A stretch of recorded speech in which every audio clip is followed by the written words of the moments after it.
अस्सलामुअलैकुम जी, वेलकम हो गया आपका हमारे मिनी व्लॉग में। आज का व्लॉग मैंने जल्दी शुरू कर लिया क्योंकि हमारे घर आ रहे थे गेस्ट, बस उसी की तैयारी के लिए मम्मा गई हुई थी कुछ सामान लेने के लिए। और यहाँ मैडम बैठकर मसाला वगैरह बना रही थी, जो जो कुछ डालना है। इसीलिए हमारे घर जब भी बाबा के फ्रेंड आते हैं तो उनके लिए खाना बनाने का इतना मजा आता है, इतना मजा आता है, और बाद में भी दिल करता है कि वो दोबारा आए।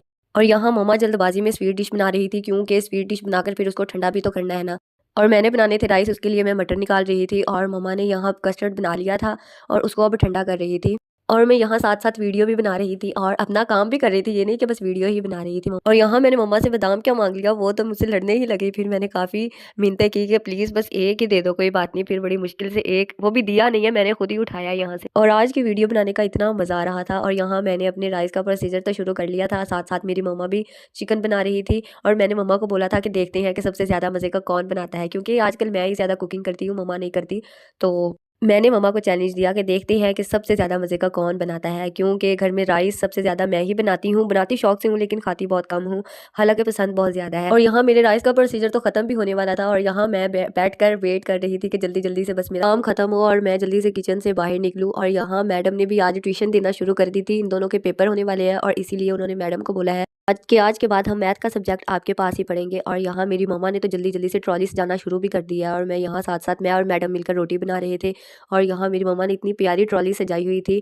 और यहाँ मैंने अपने लिए एक ही प्लेट बनाई थी, क्योंकि मुझसे और कुछ ज़्यादा खाया नहीं जा रहा था। ये भी बड़ी मुश्किल इसके बाद था सबसे मुश्किल काम, जो थी बाद में किचन साफ़ करनी। सारे यहाँ से खाना वगैरह खाकर उठ गए थे, और फिर मैंने रात को काफ़ी लेट मैंने किचन साफ़ की थी। और इसके बाद और काफ़ी देर बाद मैं फ्री हुई थी। इसके बाद मैंने अपनी इशा की नमाज़ पढ़ी, जो कि ये भी काफ़ी लेट पढ़ी थी, लेकिन बड़ी ज़रूर थी, क्योंकि नमाज़ आपको ज़रूर पढ़नी चाहिए। इसके बाद मैंने अपने लिए नीम गर्म पानी किया, क्योंकि सर्दी बहुत ज़्यादा है, और आपको पता ही है कि गला पहले ही बहुत ज़्यादा ख़राब है। और यहाँ मेरी कज़न आई हुई थी, और इसकी कटिंग भी मेरी मम्मा ने ही की थी, जो कि इतनी प्यारी लग रही थी। और आज मेरी मम्मा ने मेरे कपड़ों की अलमारी देख ली थी और बोला है कि चलो अपने रूम में जाओ और अपने कपड़ों की अलमारी को ठीक करो। देखो तो इतने ज़्यादा कपड़े हैं, लेकिन पहनने के लिए एक सूट भी नहीं मिलता। और यहाँ मैडम बना रही थी नूडल्स, क्योंकि आज आपको पता है बड़ा काम किया है हम लोगों ने, अपने रूम की सारी अलमारी को सेट कर दिया है। इसी वजह से इतनी भूख लग रही थी और टाइम भी बहुत कम था, इसीलिए जो घर में नूडल्स वगैरह पड़े हुए थे वही मैडम ने बनाना शुरू कर दिए। और घर में मैं और ये अकेली ही थी, क्योंकि मामा चली गई थी आंटी की तरफ, और ये और मैं अकेली ही थी। इसीलिए सोचा जल्दी से नूडल्स वगैरह भी बना लेते, ये ना हो कोई और आ जाए और ये भी हाथ से जाए। और यहाँ मैडम आप लोगों को भी खिला रही हैं, लो जी खाओ आप लोग भी नूडल्स।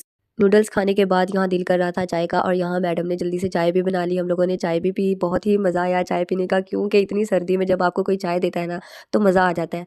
इसके बाद हम लोग चली गई आंटी की तरफ, और ये था मेरा मिनी व्लॉग। अगर अच्छा लगा है तो लाइक कीजिएगा, सब्सक्राइब कीजिएगा, और बेल आइकन को दबाना मत भूलिएगा। अल्लाह हाफिज़।